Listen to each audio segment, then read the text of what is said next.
আব্বাজিরে আমার বাবাজিরা একটিবার খেয়াল করুন, যেই নবী আমার জন্য আপনার জন্য দুনিয়ার জমিনে আপনার দান মুবারক শহীদ করেছিল, যেই নবী বলেন উম্মতেরা এই দুনিয়ার জমিনে আমি ইসলাম তোমাদেরকে দিয়ে গিয়েছি, এই ইসলামকে প্রচার করতে গিয়ে আমি নবী রাহমাতুল লিল আলামিনের পিঠের মধ্যে পাথরের বাড়ি খেতে হয়েছে, আমি নবীকে পিঠের মধ্যে পাথরের বাড়ি মেরেছে। এই ইসলামকে প্রচার করতে গিয়ে আমার রহমতের নবী, দয়ার নবী, মায়ের নবী রাহমাতুল লিল আলামিন একদিন আপনার কিনা তায়েফের ময়দানে গিয়ে বলে, কাফেরেরা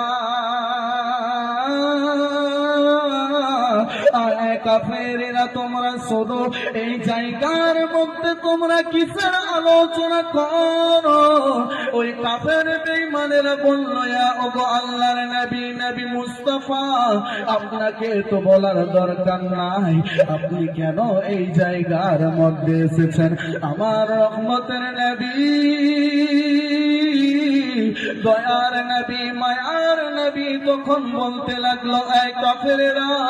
তোমাদেরকে যদি আমি একটি কথা বলি তুমি কি আমার কথা শুনবে? বলে, ওগো আল্লাহর নবী, আপনি তো শুনেছি আপনি নাকি আল্লাহর নবী, আপনি আল আমিন নবী, আপনি রহমতের নবী, দয়ার নবী, মায়ের নবী, আপনার কথা আমরা বিশ্বাস করতে পারি,